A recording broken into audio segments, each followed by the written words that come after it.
Stargirl Chapter 16, page 76. Monday, lunch. This time I stayed put when Stargirl came toward my table on her way out. My back was to her. I could see Kevin's eyes following her, whining as she came closer, and then his eyes stopped, and his mouth was sliding toward a wicked grin.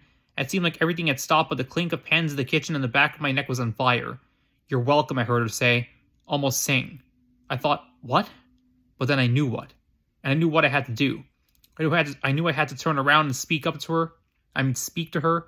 I knew that she was going to stand there until I did. This was silly. This was childish. Just being terrified of her. What was I afraid of anyway? I turned. I felt heavy, as if I were moving through water, as if I were confronting much more than the 10th grade girl with the unusual name. I faced the gaudy sunflower on her canvas bag, and it looked hand-painted, and at last my eyes fell into hers. I said thanks for the card. Her smile put the sunflower to shame. She walked off. Kevin was grinning, wagging his head. "She's in love." "Bull," I said. "She's mucho in love. She's goofy, that's all." The bell rang, gathered our stuff, and left. I wobbled through the rest of the day. A baseball bat could not have hit me harder than the smile did. I was 16 years old. And at that time, how many thousands of smiles had been aimed at me? So why did this one feel like the first? After school, my feet carried me toward her homeroom. I was trembling. My stomach had flies. I had no idea what I was going to do if I saw her. Only knew I couldn't not go. She wasn't there. I hurried through the hallways. I ran outside. The buses were loading. Cars were revving. Hundreds of kids were scattering. For months she had been everywhere, but now she was nowhere. I heard her name. Her name. The same 2 syllables. The same 8 letters I had been hearing all year. And suddenly that struck my ear with the ping of pure silver. I drifted sideways to over here. A group of girls were chattering toward a bus. When? Today, after school. Just now. I don't believe it. I don't believe it took so long. Kicked off? Are they allowed? Sure. Why not? It's not her school. I would have kicked her off long ago. It was treason. Good riddance. I knew what they were talking about. It had been rumored for days. Stargirl had been kicked off the cheerleading squad. "Hi, Leo." A chorus of girl voices calling my name. I turned. They were in front of the sun. I shaded my eyes. They sang unison, "Starboy." They laughed. I waved and hurried home. I can never admit it, but I was thrilled. Her house is 2 miles from mine, being a little 10-store shopping center. Archie had told me where. I walked. I didn't want to ride. I wanted to be slow about it. I wanted to feel myself getting closer step by step, feeling the tension rising like fizz in a soda bottle. I did not know what I would do if I saw her. I knew only that I was nervous, afraid. I was more comfortable with her as history than as a person. Suddenly, intensely, I wanted to know everything about her. I wanted to see her baby pictures. I wanted to watch her eating breakfast, wrapping a gift, sleeping. Since September, she had been a performer, unique and outrageous on the high school stage. She was opposite of cool. She held nothing back.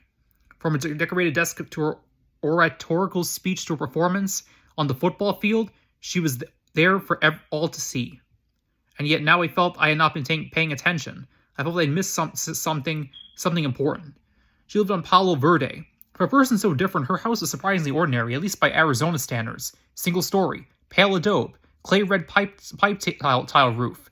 Not a blade of grass in the small front yard, but rather barrel and prickly pear caddy and clusters of stones. It was dark as I intended when I got there. I walked up and down the other side of the street. It occurred to me that I might be mistaken for a prowler, so I walked around the block. I stopped into Roma Deli for a slice of pizza, gulped on only half of it, hurried back out, couldn't relax when her house was not in sight, couldn't relax when it was. At first, it was enough to see the house. Then I began to wonder if she was inside. I wondered what she could be doing. Light came from every window I could see. There was a car in the driveway. The longer I hung around, the closer I wanted to be. I crossed the street and practically dashed past the house. As I went by, I scooped up a stone from the yard. I went up the street, turned, and I looked at her house in the distance. I whispered to the salt-sprinkled sky. That's where Stargirl Caraway lives.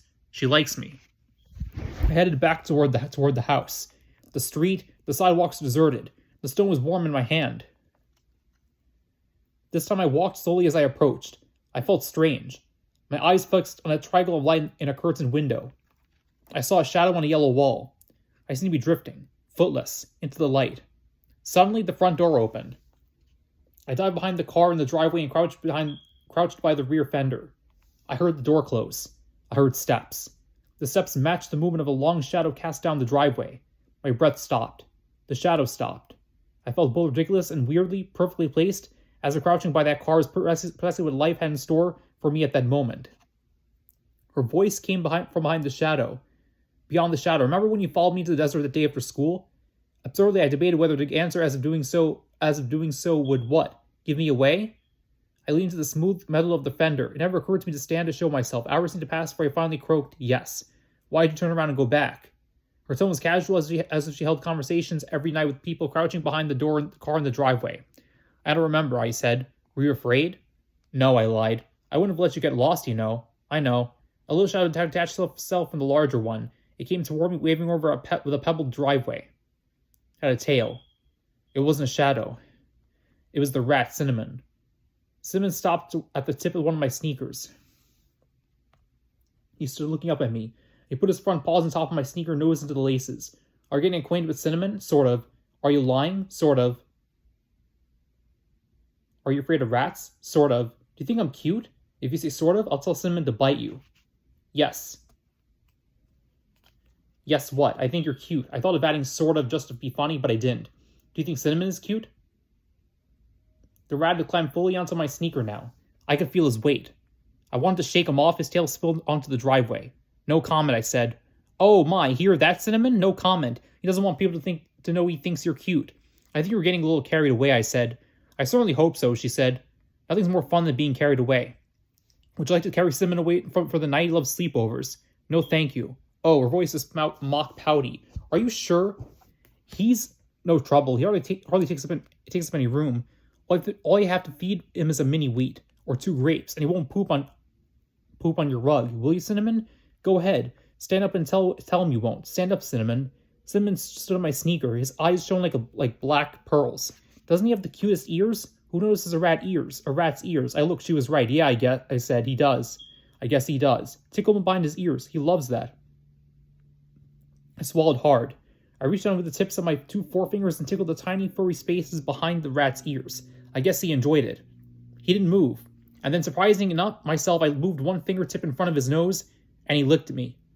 Never occurred to me that rats do that. His tongue was half the size of my little fingernail. I would have guessed it was rough, like a cat's, but it wasn't. It was smooth. And then he was no longer on my foot. He was on my shoulder. I yelped. I tried to swat him off, but he dug into my shirt with his fingernails. Meanwhile, Stargirl was cracking up. I could see the shadows shaking. Let me guess, she said. Cinnamon jumped onto your shoulder. You got it. And you're thinking about how rats are supposed to go for people's throats. I wasn't, I said, but now that you mention it, I clapped my hands around my neck. I felt something in my ear, whiskery. I yelped again. He's eating my ear. Stargirl laughed some more. He's nuzzling you. He likes you, especially your ears. He never meets an ear he doesn't love. By the time he's done, that ear of yours will be clean as a whistle, especially if there's some leftover peanut butter in it.